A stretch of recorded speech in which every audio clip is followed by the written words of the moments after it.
Officials now say they've identified a suspect vehicle tied to a pair of ballot drop box fires in Portland, Oregon. Authorities are investigating the very disturbing incidents as well as another blaze at a drop box in neighboring Washington state. I want to bring in CNN's Sarah Murray. She's working the story for us. So what are you learning, Sarah? Well, Wolf, obviously this is very disturbing. We don't yet know what the motivations are behind this, but officials are saying that there appear to be 3 different instances that are linked. The ones that we're hearing about today that took place in Oregon as well as Washington, and one that took place earlier this month in Washington state where there was an incendiary device that was somehow attached to these ballot drop boxes and caused, these kinds of videos that we're seeing here, these flames and ballots burning. In Oregon, they said it was just 3 ballots that were impacted and that they've reached out to the people who were impacted. And in Washington state, though, they said there are hundreds. And so they're basically telling people, if you cast your ballot over the weekend in this drop box, to check the ballot tracker online.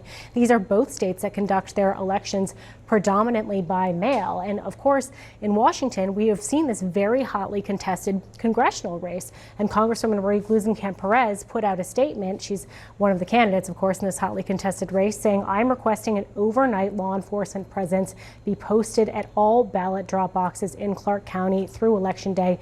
Southwest Washington cannot risk a single vote being lost to arson and political violence." And Wolf, these drop boxes, again, we don't know the exact motivation behind these efforts, but they have just become targets for misinformation, claims from the right that there is rampant voter fraud. That hasn't been proven out, but we have seen the Department of Homeland Security warn that these kind of drop boxes are targets for domestic violent extremists. So, we'll wait to see. Officials are investigating locally. The FBI is investigating. We'll see what comes of those investigations. Yeah, I'm sure the story is going to continue. All right, breaking news, a search underway for whomever set fire to 2 ballot drop boxes in 2 different states. So the fires were in Washington state and Oregon and destroyed hundreds of ballots. And authorities at this hour believe the 2 fires are connected. And they've actually identified what they say is a suspect vehicle tied to the incidents. That is according to the latest reporting out of the Associated Press this hour. And it actually comes days after a mailbox fire in the swing state of Arizona damaged multiple ballots.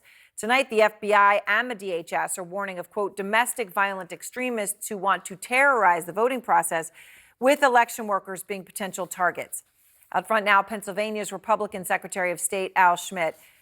And Secretary Schmidt, I'm sorry to be talking to you under these circumstances, and I know we're going to be talking a lot over these next weeks as this all plays out. I want to start with these fires. How worried are you about them? Are you worried Pennsylvania could be a target of these sort of drop box fires? Well, I've certainly seen reporting on these incidences. In Pennsylvania, all drop boxes that we have, and again, they are County Board of Elections drop boxes, have video surveillance on them. They are secured into the ground and usually or oftentimes staffed by people to make sure that voters can return their ballot directly to their county in a way that's safe and secure. So when you hear the FBI and the DHS, first of all, I'm glad to hear about the cameras and the putting it into the ground. I mean, details that we wouldn't necessarily even need to talk about, but I'm glad we are because it's important. But when you hear the FBI and the DHS warning of domestic violent extremists with election workers being potential targets, what are you even able to do to protect election workers, so many of whom, of course, are volunteers coming out to help their community? And the most important people on Election Day, it's not the Secretary of State, it's not even a county commissioner, it's those friends and neighbors who volunteer essentially for a 14-hour day in Pennsylvania to make sure that when you show up to vote, you can make your voice heard at your local polling place.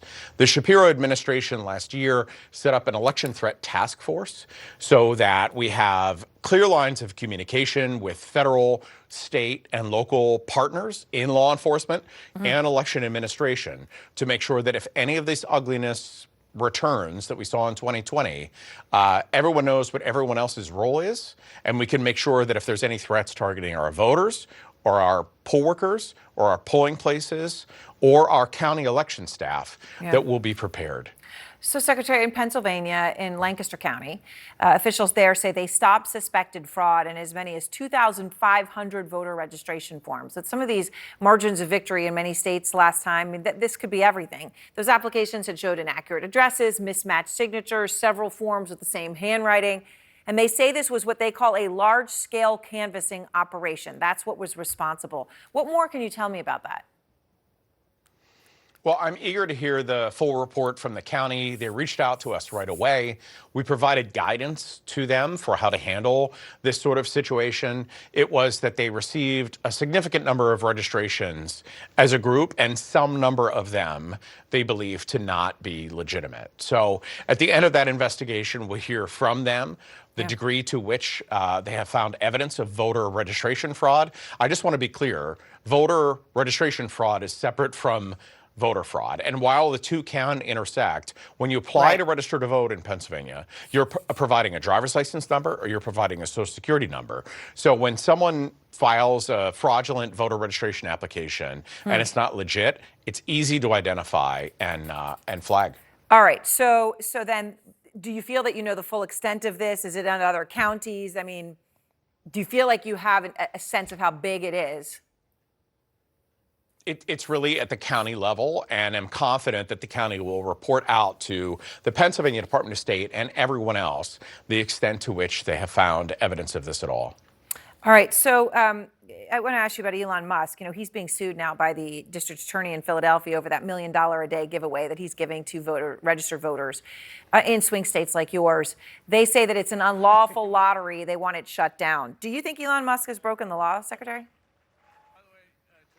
Well, I can certainly see why it would be concerning. The Pennsylvania Department of State is not a law enforcement agency. So I would really leave that up to our partners in law enforcement to make a determination about whether that's lawful or not. I'm curious when you know, there's been all this talk about whether Pennsylvania will be able to have results on Election Day. I know you have cautioned against expecting that, even though you have machines that will help open some of those mail-in ballots that are designed to open the outer ballot, the inner ballot, all of that. But now you're getting a sense for how many people are voting early. Do you have a better feel every day, Secretary, with how quickly you'll be able to tell the country who won Pennsylvania?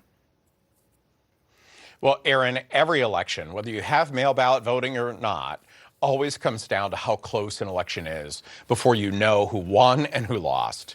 And while our laws, unfortunately, have not changed since 2020, that prevent counties from processing mail ballot envelopes before 7 a.m. on election morning, some things have changed. New equipment at the counties, a lot more experience than they had in 2020, and fewer voters voting by mail. Even though it's widely embraced, during that peak COVID environment, we certainly had a lot more voters choosing to vote by mail. So with those three things, I'm confident that our county partners will process mail ballots expeditiously and with integrity. All right. Well, Secretary, I appreciate your time. Thank you very much.